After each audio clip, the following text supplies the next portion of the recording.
let me just lay out how I'm going to spend my next 8-9 minutes talking about what techno-nationalism means for the semiconductor sector, but more broadly in US-China relations, trade relations, as well as the global commercial business landscape in general. I would say that the way I've defined techno-nationalism is it's essentially the linkage between a country's level of innovation and its enterprises and how those bolster national security, economic strength. But I would add, and this is very important, and this is a key issue going forward for China, the US, and China versus the West, ideology. Ideology is manifest in technology, or I would put it another way.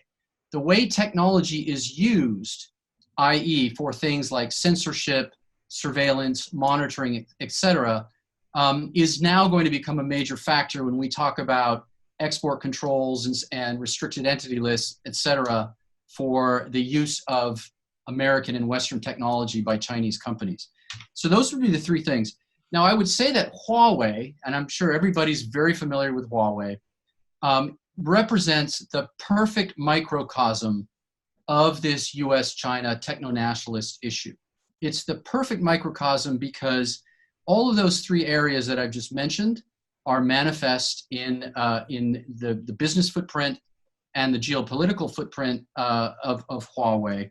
And if you, for those of you who may be familiar with this, there was this so-called Section 301 report under the Trade Act of 1974, which listed, not very well quantitatively, but listed the key areas that were the most problematic when dealing with the state-centric sort of state capitalist system of China and its systemic differences with the US and the West, which have now become a real problem now that China is 18, 19%, pushing 20% of global GDP.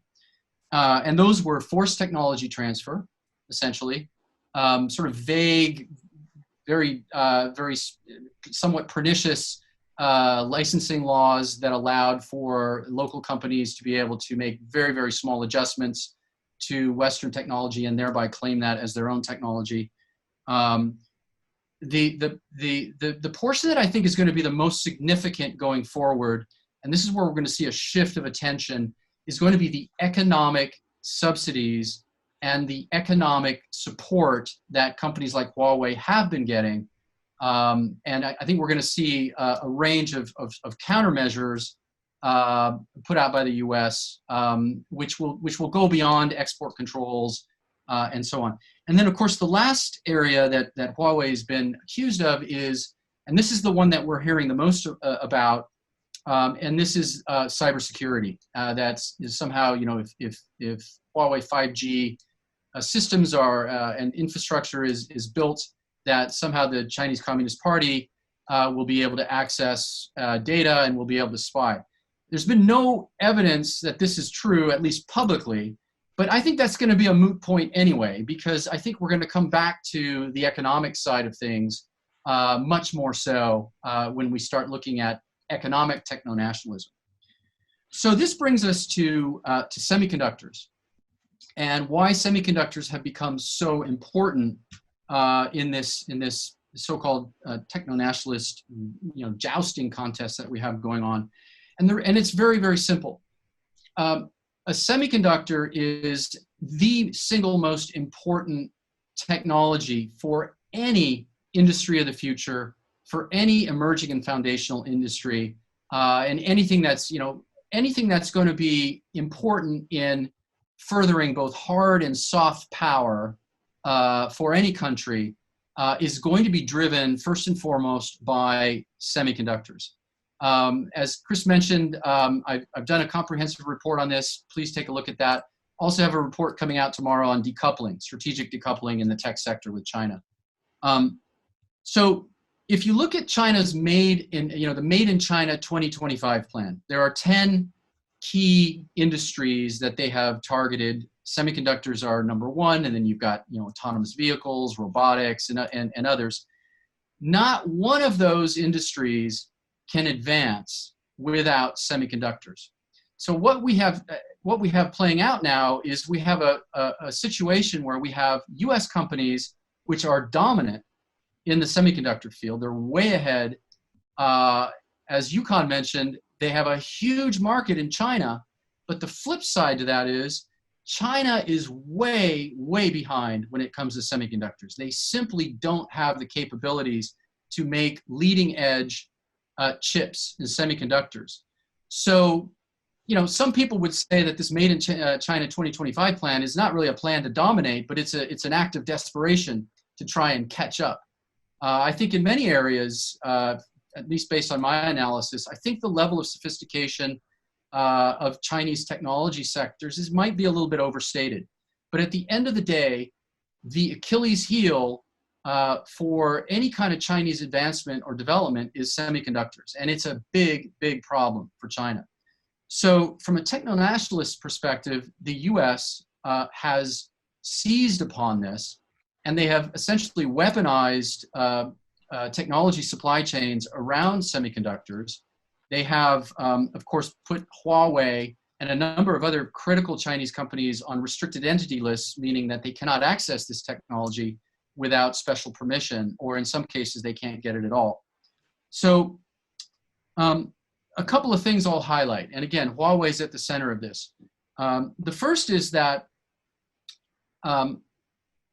let's be honest. I mean, Yukon mentioned ZTE. ZTE was in deep, deep trouble because of the degree of American technology that went into their phones. There was a proposed 7-year ban, and it was Google and Intel and all the American companies, which represented about 35% of the value in one of those phones. They went back and lobbied the government and said, hey, you can't do this. The collateral damage is going to be really bad. It's going to hurt all of us. But I think with Huawei, it's going to be different. There's no question that the U.S. semiconductor industry is highly exposed. That if they're blocked out and cut out of the market based on U.S. Sanctions and controls, they're going to lose market share. There's no question about that. The Chinese are going to double down on their efforts to de-Americanize their supply chains. There's no question about that. But what's interesting about that is this is a little bit different. You know, you throw in the COVID-19 pandemic and how that exposed an over-reliance on Chinese supply chains to begin with in key strategic industries. And you look at what the U.S. has just done to block TSMC from producing chips for HiSilicon, which is a subsidiary of Huawei, and it is an absolute a potential death blow. I mean, it is if HiSilicon cannot obtain its 5 nanometer chips for its 5G infrastructure and even for smartphones, that is going to be a major, major blow and possibly an existential threat to Huawei. So what we've seen now is in the last 3 weeks or so, we had the US changing the foreign direct product rule, which now says that even for foreign-made products of any kind, if they've got US technology in them, you cannot sell that product, period, to a restricted entity. So for Huawei, this was a big blow because TSMC, which is the world's largest subcontractor, it's a foundry. In other words, it makes chips. Most of its clients are American, by the way. They're the supplier. And so they use American manufacturing equipment. American companies control almost 60% of the market there. And they use designs and software where American companies control about 90% of the market. So it's a chokehold. It's an absolute chokehold. So the question is, what happens? Where do we go from here? Well, we're already seeing that we're in a period now of strategic decoupling. It doesn't mean that the entire trade relationship between China and the US is going to decouple. What it does mean is there will be specific, strategic, sensitive industries, all of which are going to be on the dual use list, meaning that it's technology that doubles as both commercial and military technology, which is pretty much everything today, you know, cutting edge technologies. There are going to be very key specific decouplings there. One, because the Chinese have to do it because they can't remain exposed and vulnerable to the whims of U.S. politicians and get cut off at a critical time. So they will double down on their efforts, and they will speed up their efforts to try and develop things themselves or to go somewhere else outside of the U.S. to get their technology. So that's going to happen. We will see reshoring of key strategic industries, and we've seen that with TSMC. The United States got TSMC to agree to build a state-of-the-art fab in Arizona, which will produce exclusively for American customers, including the US military, because there were fears that as the relationship between TSMC and Huawei and other Chinese companies increased, that there would be potential espionage, sabotage of chips made in Taiwan. So they are moving. So this is an example of how, not only in the semiconductor industry, but in strategic industries, we will see some diversification, meaning, again, moving, ring fencing, and producing, creating new ecosystems for strategic and economic purposes. So the other thing is more broadly, the world, global value chains have been fragmenting anyway because of automation, because of national data laws, and so we've seen a fragmenting of global value chains even before this trade war and even before COVID-19. So now this is all accelerating. And finally, I would just say that there will always be an in China for China strategy because it's going to be such a key market. So if you're a big company and the Chinese market is important to you, you're going to have to spend the money and make the efforts to ring fence your in China operations, right? And we see this happening while at the same time, the world is fragmenting into regionalized and localized value chains, and you're going to have to start building, particularly if there are strategic issues around this. So the semiconductor industry, finally, I'll close with this. It's absolutely key. There's no question about it.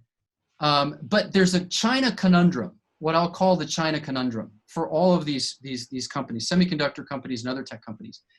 The end game in Chinese industrial policy is to supplant these companies and to have Chinese companies make these products. That is the end game. That is the plan. So the game has been for American companies, as long as they have a technological, and foreign companies, as long as they have an edge, they can sell and make and produce and play in the Chinese sandbox, but try to keep 1 or 2 generations ahead. But let's assume that at some point, Chinese industry catches up. What happens to Intel? What happens to NVIDIA? And what happens to Micron and Broadcom and all these companies? They've got competitors, right? They've got competitors in China, and potentially they've got competitors overseas. So this is going to take me right back to the Huawei microcosm.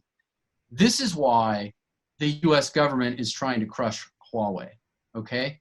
And so the world is yes, there's going to be collateral damage, no question about it. There's going to be real problems with collaboration, and there's going to be redundancies. We're going to lose economies of scale in a lot of these industries. We won't have hyper-rationalized value chains because of these things. So at the heart of that will be semiconductors.